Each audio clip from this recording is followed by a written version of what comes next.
Facilities management differs from facilities services. One is what we call true FM, and that's the strategic and tactical, and the other is the facilities services, which is the tactical and operational. In essence, facilities management is making sure that people have got everything they need within a built environment to achieve the purpose of what they're trying to do, whether it's about their normal day-to-day life in their accommodation, whether it's about a place you work from, whether it's a place you're having leisure in. So any area that involves people being engaged in, have they got the tools and the resources, and can the facility sustain and support them in what the output and outcome is that they're trying to achieve. Facilities management for me is a top-down discipline. It's a strategic tactical discipline about mapping out strategy for a facilities management regime. And then, of course, the tactical level is about the management of making sure that gets done. That's about the contract, supply chain, health and safety, managing the teams of people that we need. Now, what does something like 41001 do? It's not the answer, but it gives a framework and a benchmark to use to not reinvent the wheel.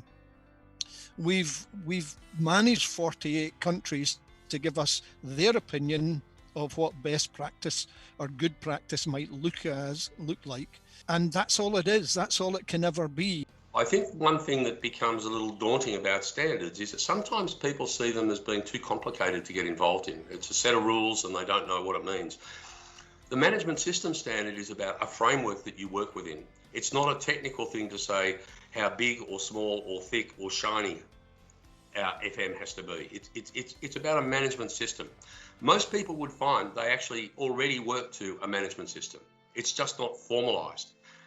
Formalising their management structure and the management framework that they work within gives them more power and transparency for everybody within their organisation to be working to the same guidelines and the same framework.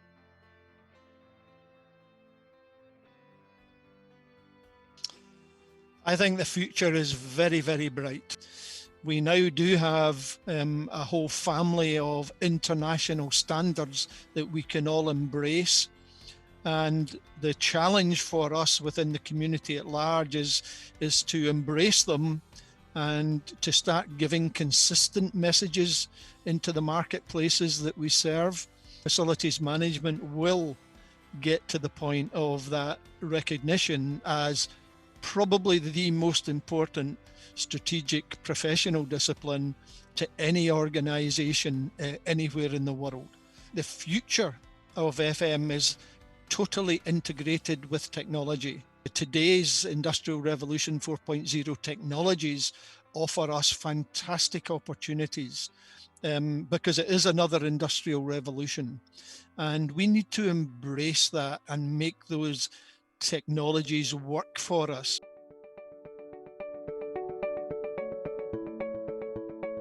All I'd like to do, just as a final note, is just to encourage anyone from the wider world to put their hand up and get involved.